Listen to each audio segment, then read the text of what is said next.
Doctor Sreevarma ஆயுள் தரும் ஆயுர்வேதா அறுவை சிகிச்சை இல்லா குணம் ஆயுள் கால நிவாரணம். உலகத்தாரால் அறிமுகப்படுத்தப்பட்ட தென்னிந்திய நல உரிமை சங்கம் என்ற திராவிடர் இயக்கத்தை முதலாக உருவாவதற்கு தலைமையேற்ற அவர்கள் தற்பி தியாகராயர் அவர்களுடைய வரலாற்று பெருமை மிகுந்த ஒரு வாழ்வை அமைத்த அவருடைய பிறந்த நாள் என்று இந்த பிறந்த நாளில்தான் திராவிட மாடல் ஆட்சி இன்றைக்கு உலகம் போற்றக்கூடிய அளவிலே வந்திருக்கிறது என்றால் அதனுடைய அடித்தளம் எங்கே இருக்கிறது என்று சொன்னால் திராவிடர் ஆட்சியை அமைப்பதற்கு வழிகாட்டியவர்கள் பார்ப்பன அல்லாதார் இயக்கம் என்று தொடக்கப்பட்டு தென்னிந்திய நல உரிமை சங்கம் என்று பதிவு செய்யப்பட்டு ஜஸ்டிஸ் கட்சி என்று மக்களாலே அறிமுகப்படுத்தப்பட்ட ஒரு இயக்கத்தினுடைய முப்பெரும் தலைவர்களிலே அவர்தான் தலைமையேற்றவர் சர்பிடி தியாகராயர் அவர்கள். 1916 பார்ப்பனர் அல்லாதார் கொள்கை அறிக்கை என்ற பெயராலே 4ஆம் மேனிஃபெஸ்டோ என்று உருவாக்கி அதன் மூலம் கல்வி உத்தியோகத்துறையிலே எப்படியெல்லாம் நம்முடைய உரிமைகள் வாய்ப்புகள் மறுக்கப்பட்டன என்பதை புள்ளி விவர ரீதியாக எடுத்து சொல்லி தெளிவுபடுத்தி ஒரு பெரிய இயக்கத்தை உருவாக்கிய பெருமை அவருக்கும் அவரை சார்ந்த தளபதிகளாக இருக்கக்கூடிய CM நாயர் அவர்களுக்கும் நடேசனார் அவர்களுக்கும் உரியது. அப்பேற்பட்டவர் போட்ட அந்த அடித்தளம் தான் அதற்கு அப்புறம் பல ஆண்டுகள் கழித்து கூட 17 ஆண்டுகள் அவர் ஆண்டவுடனே மற்றவர்கள் சொன்னார்கள் இந்த கட்சியை குடிதோண்டி புதைத்து விட்டோம் என்று. ஆனால் பேரறிஞர் அண்ணா அவர்கள் வந்தபோது தெளிவாக சொன்னார், இல்லை அதனுடைய பேரன் தான் நான் மீண்டும் ஆட்சி அமைத்திருக்கிறேன் என்று அவர்கள் 67 சொன்னார்கள். அதை தொடர்ந்து கலைஞர் அவர்கள் அந்த ஆட்சியினுடைய பெருமையை சாதனைகளை உயர்த்தினார். அவருக்கு பிறகு அதை மேலும் திராவிட மாடல் ஆட்சியாக்கி இன்றைக்கு இந்தியாவை திரும்பி பார்க்கக்கூடிய ஒரு அற்புதமான ஒரு ஆட்சியை இன்றைய முதல்வர் ஸ்டாலின் அவர்கள் அளித்து வருகிறார்கள்.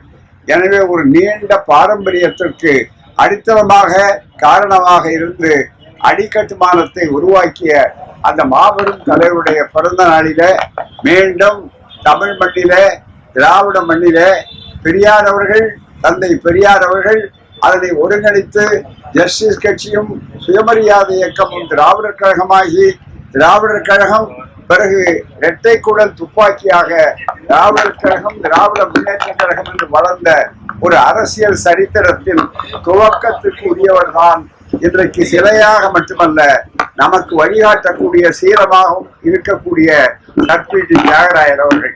அவருடைய பிறந்த நாளை நாம் ஒவ்வொரு முறையும் சடங்காக சம்பிரதாயமாக அல்ல சரித்திர நினைவு நாளாக கொண்டு அதன் மூலமாக மீண்டும் தமிழ்நாடு என்பது யாருக்கும் அடிமையாக்கப்படக்கூடாத ஒன்று, உரிமை முழக்கம் செய்ய வேண்டிய ஒன்று என்பதை தொடர்ந்து நாம் வளர்க்க வேண்டும்.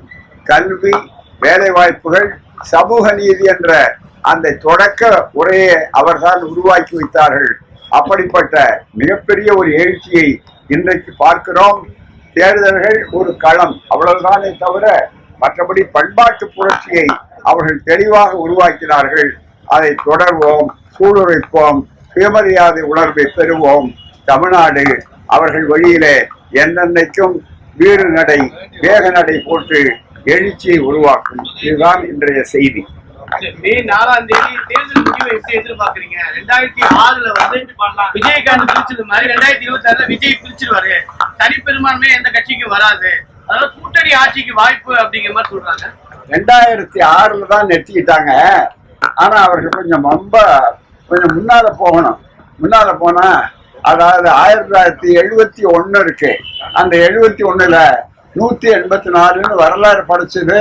ஐயோ போயிட்டாரு திமுக ஆட்சி வராது அப்படின்னு ஆர்வம் கணிந்தவர்களெல்லாம் அடையாளம் தெரியாமல் ஓடிவிட்டார்கள். துண்டை காணும் துணியை காணும் சொல்லி. அப்படிப்பட்ட நிலை 4ஆம் தேதிக்கு பிறகு வரும். இதே இடத்தில் வருவார்கள். தியாகராயருக்கு திராவிட ஆட்சி மாலையிடும். அதுதான் அந்த மாலை தான் மீண்டும் ஸ்டாலின் கோட்டை என்பதுதான் அந்த மாலை. அதுதான் சிறப்பானது. அது இந்த ஆண்டில் விரைவே காணுவீர்கள். கோட்டை சென்னை கோட்டை திமுக கூட்டணிக்கு மணக்கோட்டை மற்ற அணிகளுக்கு.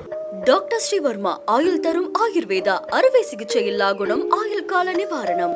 Branch express courier private limited domestic international cargo உங்கள் இல்லம் தேடி வந்து கொரியர் புக்கிங் டெலிவரி செய்து தரப்படும். என்றும் உங்களுடன் மை இந்தியா. முக்கிய செய்திகளை உடனுக்குடன் தெரிந்து கொள்ள சப்ஸ்கிரைப் பண்ணுங்க, பெல் பட்டனை பிரஸ் பண்ணுங்க. என்றும் உங்களுடன் மை இந்தியா.